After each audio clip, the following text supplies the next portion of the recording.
Update numéro 2 par rapport à ma blessure à mon gala, donc je vous expliquais, voilà, je vous laisse aller regarder la partie 1. J'ai réussi à aller voir cette fois-ci une vraie médecin qui ne s'en foutait pas et qui ne jouait pas à Candy Crush pendant la consultation. Donc déjà, elle a un peu plus approfondi ses recherches, elle a vu effectivement que mon genou a été un peu gonflé, mais surtout mon pied. Mon pied, on dirait un ballon de baudruche. Je vous les montre pas, je pense qu'il y en a ici qui n'aiment pas la vue des pieds et je peux comprendre.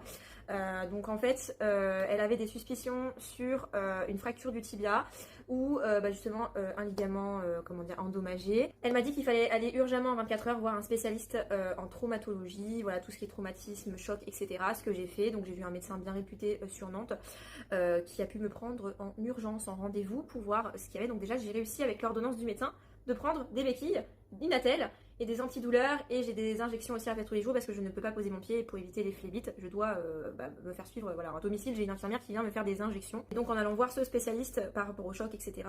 Ce matin. Donc il s'avère que je n'ai aucune lésion osseuse quand on voit les radios. Faut quand même que je fasse une IRM la semaine prochaine, donc il va prendre rendez-vous, voilà, il va m'appeler. Mais en tout cas, il a dit que c'était une rupture du ligament croisé antérieur. Voilà, donc j'ai une rééducation à faire avec le kiné.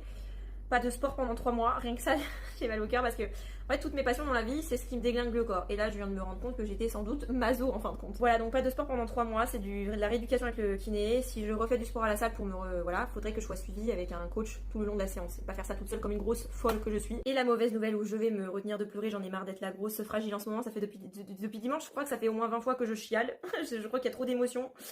Je ne peux plus faire de danse entre 6 et 12 mois. Donc comment vous dire que bon, je me serais blessée, je serais danseuse professionnelle depuis 20 ans.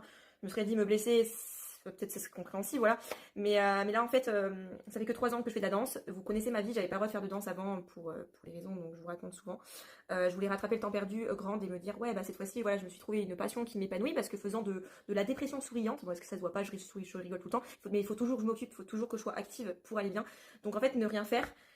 Je sais pas comment je vais le vivre. Ça me permettait de voir du monde et de m'épanouir dans un domaine et voilà, on me prive de ça. Mais j'ai un espoir parce que je suis quand même sportive et j'espère que le sport, toutes les années de sport que j'ai, ça veut dire le muscle, le renforcement que je me suis imposé, j'espère que ça va porter ses fruits et peut-être que je vais me guérir beaucoup plus vite. Voilà, j'ai quand même espoir, j'ai l'IRM la semaine prochaine. On espère, voilà, mais bon, bref. Et là où je suis vraiment touchée, et je m'y attendais tellement pas, j'ai reçu les messages de toute l'association de danse, donc les bénévoles, les personnes qui travaillent voilà, là-bas, les danseurs, des profs de danse qui ne sont même pas mes propres profs en plus. Je reçois énormément de messages de soutien, de savoir comment je vais et tout. Et ça, bah en fait, je m'y attendais pas et ça me touche énormément, ça me fait vraiment plaisir. Je savais pas que j'allais être autant soutenue, donc merci beaucoup à ces personnes. En tout cas, je vous fais une vidéo de comment je me déplace à la maison, assez drôle.